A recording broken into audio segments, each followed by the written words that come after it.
To figure out if events are independent or dependent, you'll see if the events are related. The first question, the outcomes of 2 coin flips. When you flip a coin once, it does not affect the second coin flip. So in this case, the events would be independent.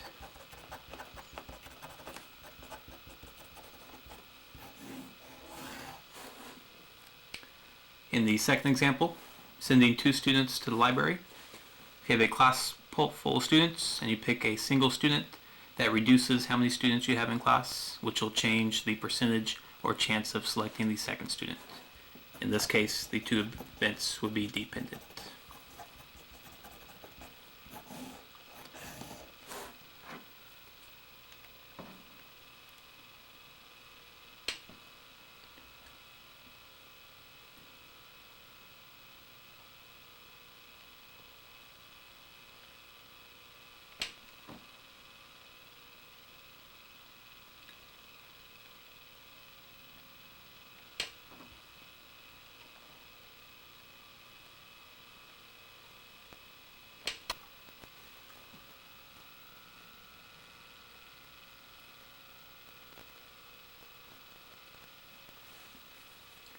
For this example, Tim has 3 choices on the books that he wants to buy. So he has 3 different ways that he can choose a book.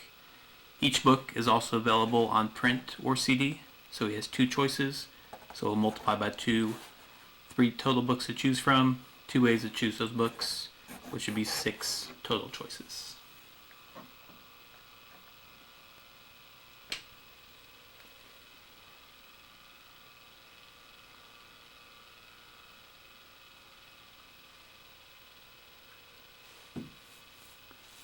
For this question, we'll be making 2 choices. We're going to make a choice on which drink we're going to have, and we're also going to have a choice on which salad we have. Counting up the drinks, we have water, coffee, juice, and milk. So we have 4 different choices for the drinks. For the salad, we have pasta, fruit, or potato. So we have 3 different choices for potato. Again, multiplying those gives us 12 different options to order a drink and salad.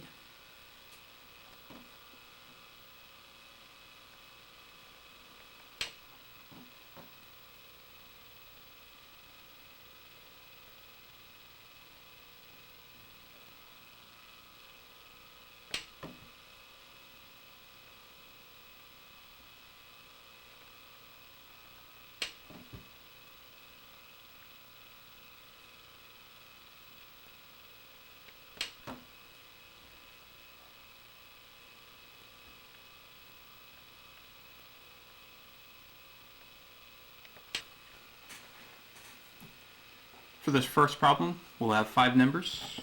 It'll be 1, 1, 2, 3, and 4. And for each of these, we'll find the mean, the median, and the mode.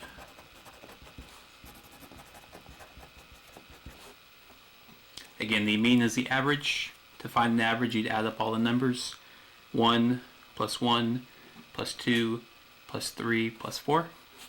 And that would equal 11. And you divide by how many numbers you have. In this case, there's 5 numbers.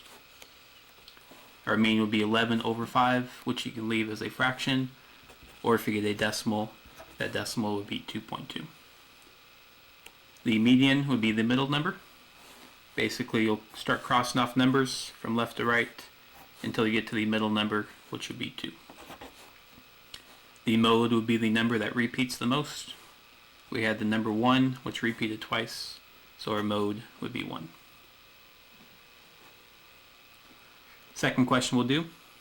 Numbers will be 9, 5, 9, 5, 8, and 6. And again, we'll find the mean, the median, and the mode of these numbers.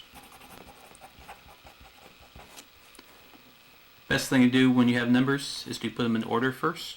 That way when we get to the median, we can find the middle number when it's in order. For example, I'll put the 2 5s first, then the 6 and the 8, and we have 2 9s at the end. These numbers only have to be in order for the median, but it's best to put them at the order at the beginning so you don't forget when you get to the median. For the mean again, we'll find the average, add up all 5 numbers, 5 plus 5 plus 6 plus 8 plus 2 9s, and that would add to 42. Again, divide by how many numbers you have. In this case we have 7. 42 divided by 7 would be 6. The median again, what you want to do is cross off one number on the left and one number at the right on each time. In this case we're left with two middle numbers, 6 and 8. When you have two numbers in the middle, your median is actually the number halfway between 6 and 8. In this case would be 7. So our median would be 7.